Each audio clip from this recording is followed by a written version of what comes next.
বেশ কিছু জায়গায় খুব কিছু সেন্সিটিভ তথ্য চাওয়া হয়েছে, যেখানে জমির ডিটেলস চাওয়া হচ্ছে। আপনার কাছে কতটা জমি বা আপনার নামে কতটা জমি রয়েছে এবং আপনার পরিবারের সকল সদস্য তাদের কার কার নামে কতটা জমি রয়েছে, পরিবারের কাছে মোট কত জমি রয়েছে সেই তথ্য দিতে হবে।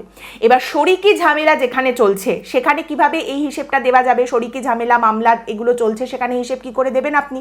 এবার বলা হচ্ছে পরিবারের এই যে মোট জমির হিসেব দিতে হবে। পরিবার মানে হচ্ছে একসঙ্গে যারা বসবাস করেন এবং একই রান্নাঘর থেকে খাবার খান, এই রকম যে ব্যক্তি সমষ্টি রয়েছে তাদের পরিবার হিসেবে ধরা হবে। ফর্মেই লেখা রয়েছে একই সঙ্গে থাকেন দুই ভাই, তাদের মধ্যে জমি নিয়ে সমস্যা, মামলা চলছে এবং এক ভাইয়ের কাছে কাগজপত্র আছে, তিনি আরেক ভাইয়ের কাছে সেই কাগজপত্র দিতে চান না। এই রকম পরিস্থিতি যে সমস্ত জায়গায় তৈরি হয়ে রয়েছে, সেক্ষেত্রে যাকে কাগজপত্র দেওয়া হচ্ছে না তার স্ত্রী কি তাহলে অন্নপূর্ণা ভাণ্ডারের জন্য অ্যাপ্লাই করতে পারবেন না? তিনি কি তাহলে টাকাটা পাবেন না?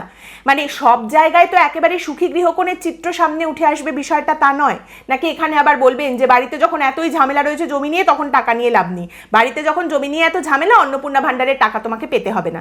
এইটা তো যুক্তি হতে পারে না।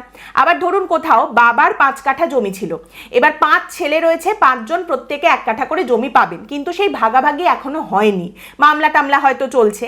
এইবার তাহলে সেই প্রত্যেক ভাইয়ের পরিবারের তরফ থেকে যখন ফর্ম ফিল আপ করা হবে, তারা জমির মালিকানা কত লিখবেন, তাদের কাছে কতটা জমি আছে, 1 কাঠা করেই লিখবেন। কিন্তু সেই 1 কাঠার কাগজপত্র তো তাদের কাছে নেই, পর্চা বলুন, দলিল বলুন, সেটা তো আছে 5 কাঠার।